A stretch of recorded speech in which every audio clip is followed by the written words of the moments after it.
Hey, this is Mike. Hey, this is Kaz, and thanks for tuning in to Two Broke Watch Snobs. This is going to be a ton of fun. Want to talk to you here about really this idea of the cheapest Rolex watches. Michael, I'll tell you, when I think about getting a bargain deal, boy, do I think Rolex first. Yeah, same here. I mean, that could have been true at a certain time. Uh 1983, you, you can find 1982. Daytonas in trash cans. I don't know. They used to give them away with phone books, I think, back in the 80s, honestly. Well, here, we're getting, I don't want to get distracted. I want to try to keep this video under an appropriate amount of time, but this is the topic that we get asked a lot. Hey, I'm getting to a Rolex or I want to get a Rolex. What's the most affordable option? What's the cheapest option? The hunt, this idea of the hunt for the cheapest Rolex I think is precipitated by a lot of things.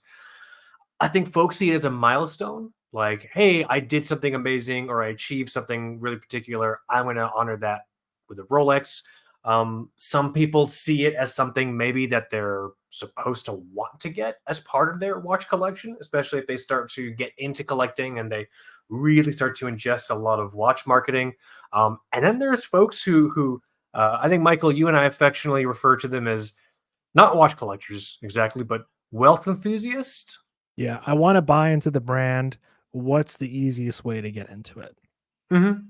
Yeah. Cheapest way to get What's the into it. cheapest way to get into it? Well, here's the funny thing about cheapest Rolex watches is you're never gonna comb through listings and looking at model references and hunt in antique shops, and you're never gonna find like, oh, finally I found a Rolex for $200. Like, in the context of a cheap Rolex, we're actually talking about anywhere between really $5,000 and like $9,000. Yeah. Anything beyond that is outside the realm of cheap. And so, with that in mind, like you and I put together, I think we have six specific collections or references on this here. So if y'all want to follow along or check this out, it's on twobrokeWatchSnobs.com. I'll have a link in the actual description as well. But the first one I want to dive into here is actually this one. And this is one, it's funny, when I was doing all the research for this piece, I actually started looking really hard at these Rolex Air-King 5500s. Same. They're cool, man. Yeah. They're nice vintage size, but it's an Oyster case, so those always Mm-hmm. feel a little bit like beefier. So it doesn't Yeah. feel like a dainty, I don't know, Longines dress watch you bought Also, for like huge, 60 bucks. huge, yeah, huge shout out to Tropical Watch also for helping us out with some of the photos in this Yeah. piece. Yep.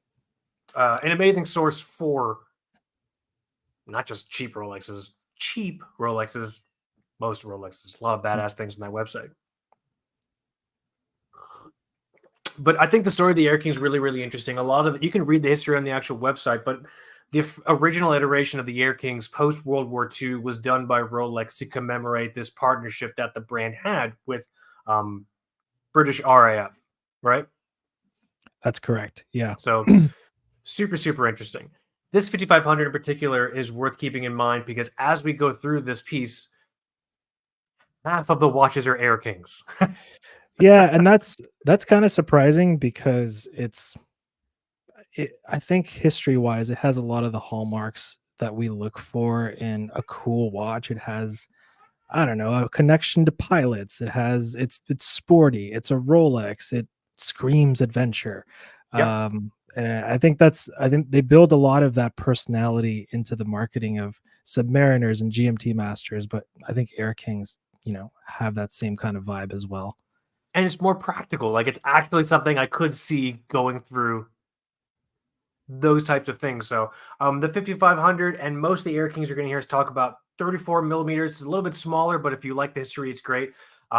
These are also, you're going to be able to find them priced between 35 and 5500 depending on the condition of them. Yeah, for sure. Next up, next song. Boom. This one's actually a lot of fun as well. The Rolex Air-King 14,000. So the Rolex Air-King 5500 was in production and iteration for a very long time. Basically, I think until the 90s, and that's when the 14,000 came into being here. Really not much was changed from the 5500 to the 14,000, except the movement received an upgrade. This was rocking the, at the time, new Rolex caliber 3000. The crystal is also sapphire. On the previous 5500s, it's acrylic. Pricing here is going to be between 4500 and 5500. I like these 1400s a lot. I think they present a really nice middle spot, as we'll see, between Air-Kings that are true to some of the visual design heritage of some of those early generation Air-King models, but then also with some modern upgrades, so you don't have to worry about necessarily babying the watch, if that makes Yeah. sense. Fun fact, that's the same movement that was in my Submariner, my 2-line Yeah. 5 digit Submariner. So Yeah. And you had a great experience with that movement. yeah, I mean it's perfect. Pricing on here, like I said, I think it's between 45 and 5500 Yeah. for the Air-King 14,000. Moving on down, and again, there's a lot of really interesting information history here. Check out the website twobrokewatchsnobs.com. I'll have a link if you want to go and check out these actual descriptions. But next up on the list is the Rolex Air-King 114200. I'm probably not saying that digit in the right order, but as we get further and further into Rolex references, I just find them harder to say. Right, Michael? You're at 6 digit here, so this is this is it. This is modern at this point, and Yeah. you can tell that they're becoming a little more luxurified. It's less of a tool looking thing. Yeah, so the 6-digit Air-King was introduced in 2007. So, years after the 14,000. Exactly. They're a little more luxurified. They started getting a little more experimental with dials, even case dimensions in certain instances. Apart from the visual changes, the movement was upgraded again from the Rolex Caliber 3000 to the Rolex Caliber 3130. Crystal again here is sapphire, but for the most part, the 14 this iteration of the Air-King, the 114200, is probably for someone that likes the idea of a quote unquote cheap Rolex, but doesn't want something that's maybe they want something a little more, I guess, luxurious, like you said it, right? Yeah, it's not as vintagey. It's gonna have modern appointments, and I think you're gonna at this point gonna have the upgraded clasp and everything. So modern bracelet. This is through and through a modern Rolex. But with that, you also get some modern pricing. Pricing on these can really range anywhere from $5,000 to $9,000, depending on, again, different dial variations and iterations within this particular later generation of the Air-King line. But that concludes the Air-King portions of our cheapest Rolex discussion. At this price, you're getting into Explorer 1 territory, and I guess that's where we move from there. Well, that's a coincidence, Michael. That's the next one on the list. Yeah. Number 4 on the list here is a personal favorite of mine. It's one I've always really toyed with. I tried it on. There's several versions of the Rolex Explorer 1 like in this style, but this particular model, the Rolex Explorer 14270, 5-digit, really, really, really cool. This particular reference is interesting in that for a long time, the original Explorer, was associated, obviously, the first official summit of Mount Everest, and so it was designed in this idea to embody, man's explorative spirit. Really supposed to be like an outdoorsy watch, really a tool, XYZ. And then something happened in regards to this 14270. This was the first, or one of the first times, the Rolex Explorer really received, almost, again, we're seeing a pattern here, luxurious upgrades. I'm not climbing Everest with this thing. I'll die if I have to rely on this thing to climb a mountain or something. You know what I'm saying? We started getting white gold surrounds at this point. The numerals are a little bit nicer. And then we got into like the 6-digit range where they messed with, 39 millimeters and all of that. But generally this 14270 and even the 11470, just slightly upgraded. I think you're going to be finding them in this price range generally. Yeah, the case size on here 36 millimeters, which is why I personally like it, because that is an appropriate case size that at least gives me some sort of callback to its vintage roots. Again, this is rocking the Caliber 3000 sapphire crystal, and again, pricing here is going to be between 5,000 and 8,000. at the time of us making this video, I do suspect we'll have to update some of this pricing at some point. Very true. He smiled effacingly. Next up on the list, the ever popular, always loved, a personal favorite of mine because I saw this watch for a long time. Really, the entire Rolex Datejust collection within the 4 and 5 digit 16 iterations. So anything in the 1600s to the 16,000s. I have a personal connection with this watch. My dad's one and only watch is a Rolex Datejust, two-tone, white dial, Roman numerals. This particular photo is of your wrist, and that's your grandfather's watch, right? This is my grandfather's watch. I overhauled it in Seattle. gave it back to my dad. My dad tried to give it to me, and I was like, "Nope, this is yours now. We can talk later about, me getting this watch." There you go. Heck yeah.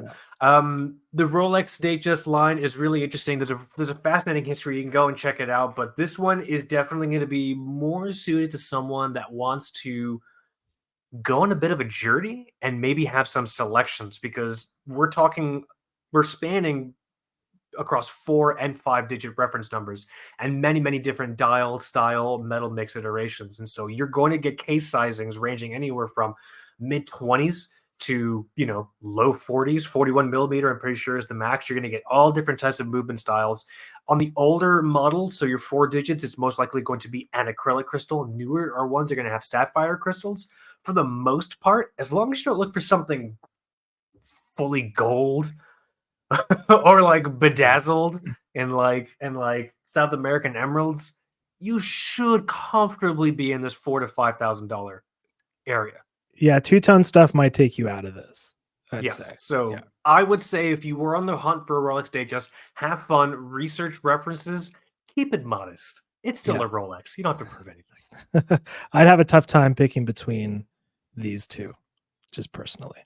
Which ones? Oh, the Explorer 1 and the Datejust? Or just the Datejust. I think either of those could be your one watch. So oh my god, hell yeah. All day.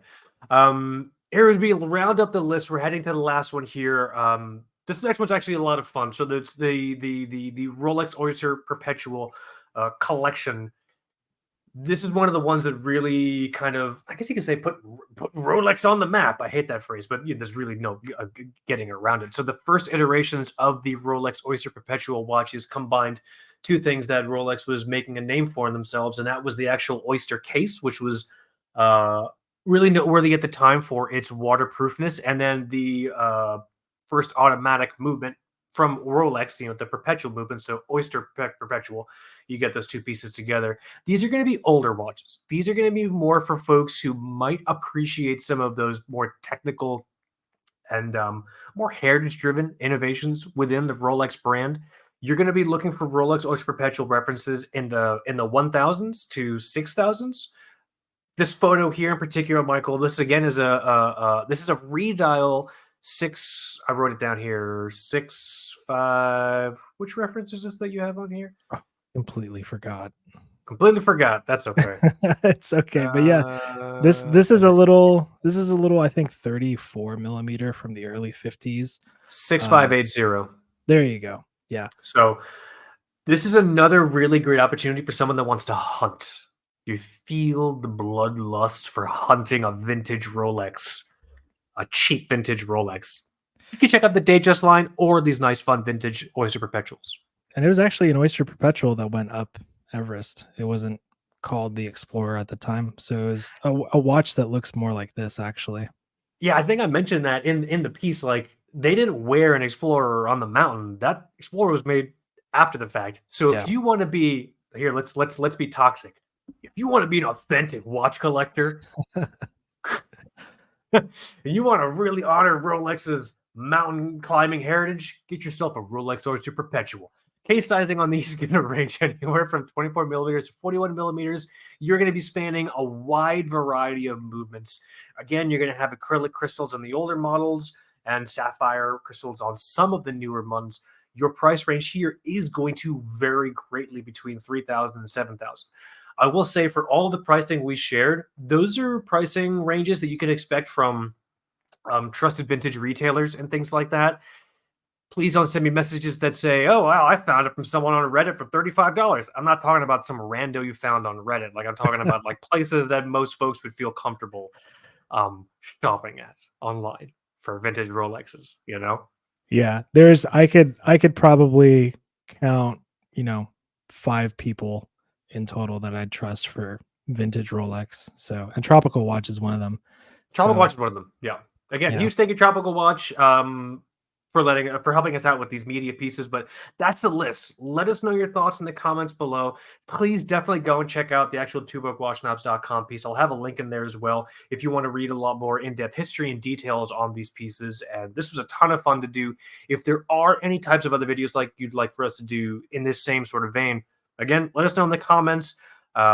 Definitely like the video, subscribe to the channel. We're going to keep putting stuff out like this. And yeah, I think that's it. Thanks for watching, guys. This is Mike. And this is Kaz. You have been watching Two Broke Watch Knobs. Later.